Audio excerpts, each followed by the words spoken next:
জনাব Hannan Masud, July August আন্দোলন পূর্ববর্তী আপনি মোহাম্মদপুর একটা ম্যাচে থাকতেন, আপনি তখন একটা সাইকেল ইউজ করতেন। কিন্তু জুলাই আগস্ট পরবর্তী সময়ে আপনি বলতেছেন বিভিন্ন জনের সাপোর্ট নিয়ে আপনি চলেন, কিন্তু ওই সাপোর্ট নিয়ে আপনি বাংলাদেশের সবচেয়ে ভিআইপি এলাকা গুলশানে থাকতেছেন এবং একটা মাইক্রো ব্যবহার করতেছেন। এটা ক্লারিফিকেশন নিশ্চয়ই দিবেন। জনাব হান্নান মাসুদ, আপনি বলতেছেন যে লঞ্চে আপনি কেবিন পান না, কিন্তু আমি কেবিনের জন্য গিয়ে দেখেছি লঞ্চে আপনার নামে ৬-৭টা করে কেবিন বুকিং। এটা আমার নিজ চোখে দেখা, যদি আমি ছবি তুলে আনি নাই তাহলে প্রমাণ দেখাতে পারতাম।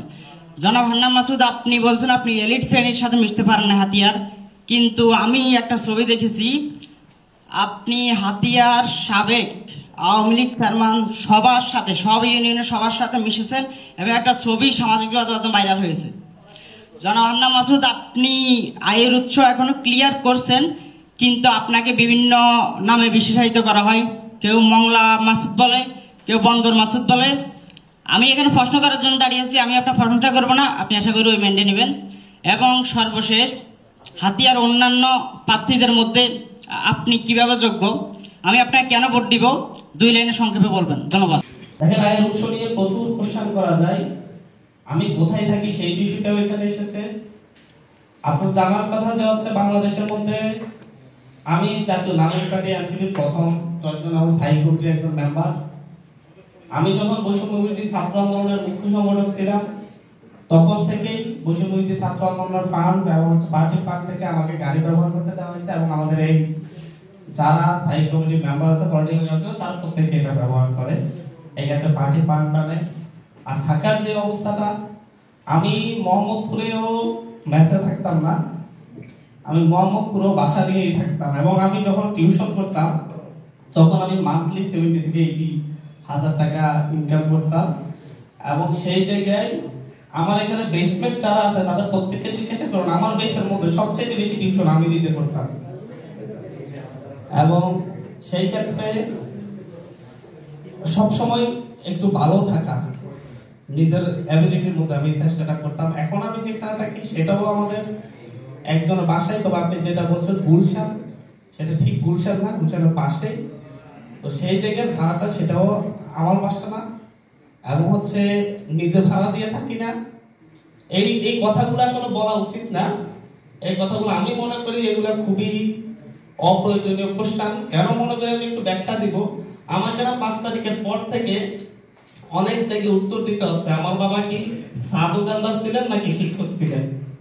আমাকে অনেক জায়গায় উত্তর দিতে হচ্ছে আমার বাবা কি দপ্তরি ছিলেন নাকি শিক্ষক ছিলেন। আমাকে অনেক জায়গায় উত্তর দিতে হচ্ছে আমি কি আগে 3 বেলা খাইতে পারতাম নাকি খাইতে পারতাম না। খুব রেয়ার। আপনি মেবি ছাত্রদলের সাথে আছেন, ছাত্রদলের এক নেতা আপনাদের পাশের ইউনিয়নের স্বেচ্ছাসেবক দলের মেবি সভাপতি আমাকে নিয়ে ভিডিও লাইভ করছে এবং ভিডিও দিয়েছে আমার বাবা ছিল হচ্ছে চা দোকানদার। এই কোশ্চেনগুলো কেন আমাকে দিতে হবে, এই উত্তরগুলো ইউ হ্যাভ আপনি আমাকে কোশ্চেন করতে পারবেন যে হচ্ছে আপনি এই 2 নাম্বার কাজ করেছেন, এটা ভুল করেছেন, এটা সঠিক করেছেন, সামনে কি করবেন সেটা বলেন। আমি কোথায় থাকি, আমি সকালে কি আলু ভর্তা দিয়ে খেয়েছি না ইলিশ মাছ দিয়ে খেয়েছি, সেই কোশ্চেন আমার মনে হয় যে আমি কেন, এটা তারেক রহমান সাহেবের ক্ষেত্র আপনার বলছিলেন, আমাদের ওই আব্দুল সালাম ভাই বলছিলেন যে কোশ্চেন করা যায় না। ওকে, এটা কোশ্চেন করা যায় না কারণ আমি কোনো পাবলিক, একটু শেষ করি, আমি কোনো পাবলিক দায়িত্বে নেই এবং আমি কোনো গভর্নমেন্ট কিংবা হচ্ছে নন গভর্নমেন্ট এমনকি কোনো প্রাইভেট কোম্পানির সাথে জড়িত নই। আমি একজন মানুষ, আমি যদি রিক্সা চালায় খাই কিন্তু হচ্ছে হেঁটে হেঁটে খাই, সেই কোশ্চেনটা আমার মনে হয় যে হচ্ছে এভাবে আসতে পারে না। It's my security concern where I live and it's my security question by how I go.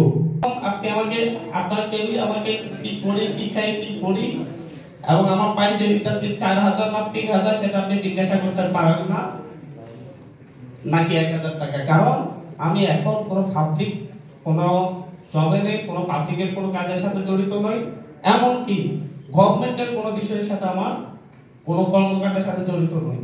যদি হই তাহলে হচ্ছে আমি মানুষের কাছে এই প্রশ্ন জবাব দিতে, আপনি এমপি হওয়ার পরে এটা জবাব দিতে অবশ্যই বাধ্য থাকবো যে আপনার বেতন এত, আপনি কিভাবে এত টাকার বাড়িতে থাকেন, আপনার স্যালারি এত, কিভাবে আপনি হচ্ছে এত টাকা থাকেন। আশা করি ক্লিয়ার হয়েছে। সেই জবাব দিতে নিশ্চয়ই